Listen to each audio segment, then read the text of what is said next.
দর্শক, আপনারা দেখতে পারতেছেন এক বিশাল মোটরসাইকেল শোডাউন গভীর রাতেও কিন্তু চলতেছে।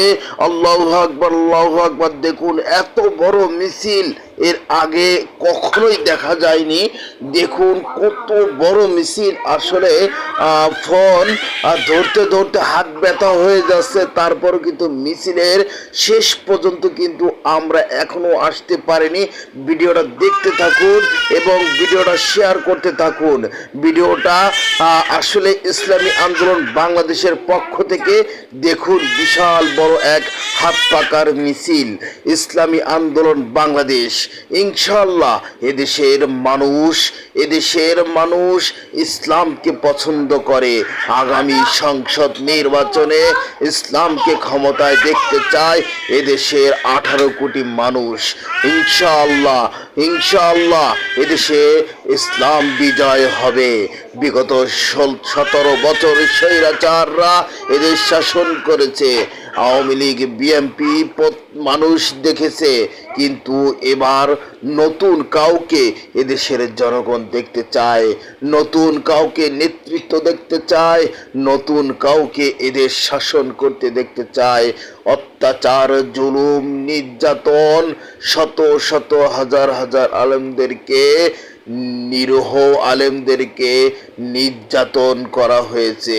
এদেশের মানুষ আর বুঝতে বাকি নেই। এদেশের মানুষ আর অন্য কাউকে দেখতে চায় না।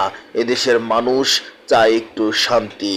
তাই শান্তির প্রতীক ইসলামী আন্দোলন বাংলাদেশের সেরা প্রতীক হাত পাকা। সমস্ত মার্কার দেখা শেষ, হাত পাকার বাংলাদেশ।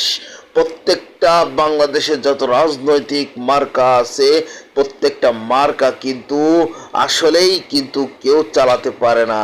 দেখা যায় যারা ধানের শীষ মার্কা নিয়ে নির্বাচিত করবে তারা ধান লাগাতে পারে না। যারা নৌকা নিয়ে নির্বাচিত করেছে বিগত দিনগুলোয়, তারা কিন্তু নৌকা চালাতে পারে না। যারা নাঙ্গলের মার্কা, নাঙ্গল কিন্তু তারা চালাতে পারে না। আর হাত পাকা এমন একটি মার্কা যেটা বৃদ্ধ মানুষ চালাতে পারে, পুরুষরা চালাতে পারে, মহিলারা চালাতে পারে, বাচ্চারাও চালাতে পারে।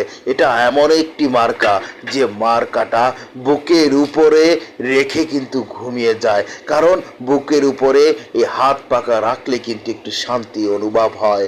কারেন্ট চলে যদিও যায়, হাত পাকা কিন্তু চলতেই থাকে। হাত পাকার কোনো বিকল্প নেই। তাই আসুন আমরা ঐক্যবদ্ধ হয়ে এদেশে ইসলামকে বিজয় করি এবং হাত পাকার পক্ষে থাকি।